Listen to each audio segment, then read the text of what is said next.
আমরা যারা 34টি সংগঠন একসাথে সম্মিলিতভাবে এই প্রোগ্রামের আয়োজন করছি সকলকে অনেক ধন্যবাদ ও কৃতজ্ঞতা জানাচ্ছি।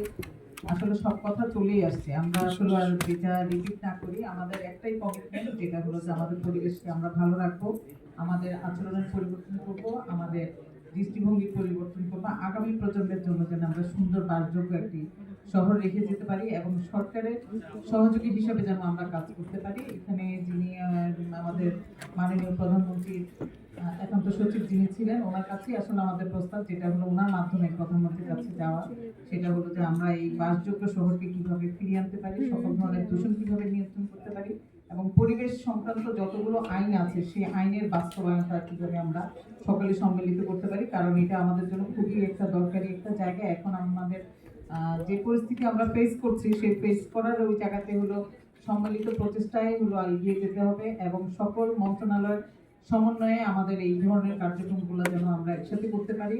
পূর্বের চর্চা না, আমরা বর্তমান থেকে আগামী চর্চা যেন আমরা সুন্দরভাবে করতে পারি, সেই জায়গাতে যেন আমরা সবাই হাতে হাত রেখে কাজ করতে পারি সেই প্রত্যাশা রাখছি। এবং আমাদের কোমলমতি যারা শিক্ষার্থী আছেন তাদের কাছে একটাই অনুরোধ, যেটা হলো যে আপনারা আপনাদের শিক্ষা প্রতিষ্ঠানে যে আপনাদের যে কার্যক্রমগুলো আছে সেখানে অবশ্যই পরিবেশ বান্ধব যে কাজ আছে সেগুলো যেন আপনারা নিজেরা করতে পারেন।